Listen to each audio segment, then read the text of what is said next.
ప్రధానమంత్రి నరేంద్ర మోడీ నివాసాన్ని ముట్టడించే ప్రయత్నం చేసిన కాంగ్రెస్ నాయకుడు రాహుల్ గాంధీ తీరును నిరసిస్తూ కాంగ్రెస్ పార్టీ చేపడుతున్న ఆందోళనలకు వ్యతిరేకంగా భారతీయ జనతా యువ మోర్చా ఆధ్వర్యంలో గురువారం వికారాబాద్ జిల్లా కేంద్రంలో నిరసన ధర్నా నిర్వహించారు.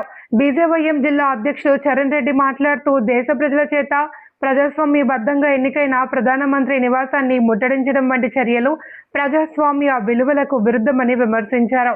రాజకీయ విభేదాలు ఉన్నప్పటికీ రాజ్యాంగబద్ధ సంస్థలు దేశ అత్యున్నత పదవుల పట్ల గౌరవం పాటించాలన్నారు. కాంగ్రెస్ పార్టీ చేపడుతున్న నిరసనలు ప్రజలను తప్పుదోవ పట్టించే ప్రయత్నమని ఆరోపించిన బీజేపీ నాయకులు దేశ అభివృద్ధిని అడ్డుకునే రాజకీయాలకు ప్రజలు తగిన గుణపాఠం చెబుతారు అని పేర్కొన్నారు. ఈ ధర్నాలో బీజేపీ, బీజేవైఎం నాయకులు, కార్యకర్తలు పాల్గొని కాంగ్రెస్ పార్టీకి వ్యతిరేకంగా నినాదాలు చేశారు.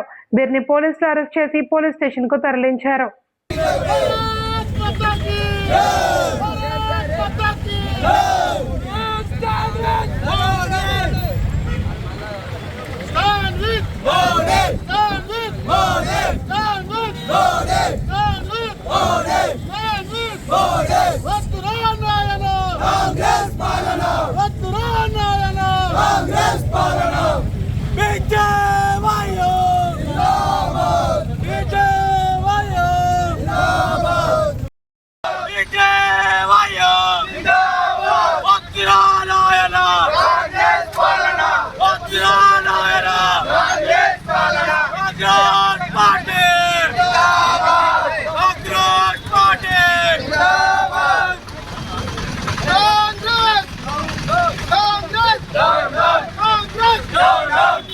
నిన్న ఢిల్లీలో జంతర్ మంతర్ వద్ద యాంటీ నేషనల్స్ అయిన కాంగ్రెస్, ఆమ్ ఆద్మీ పార్టీ, ఎస్ఎఫ్ఐ, పీడీఎస్ఐ వీళ్ళందరూ కలిసి భారతదేశాన్ని విచ్ఛిన్నం చేయనికే కాక్రోచ్ జనతా పార్టీ పేరు మీద ఎన్నో విధాలుగా చేసిండ్రు.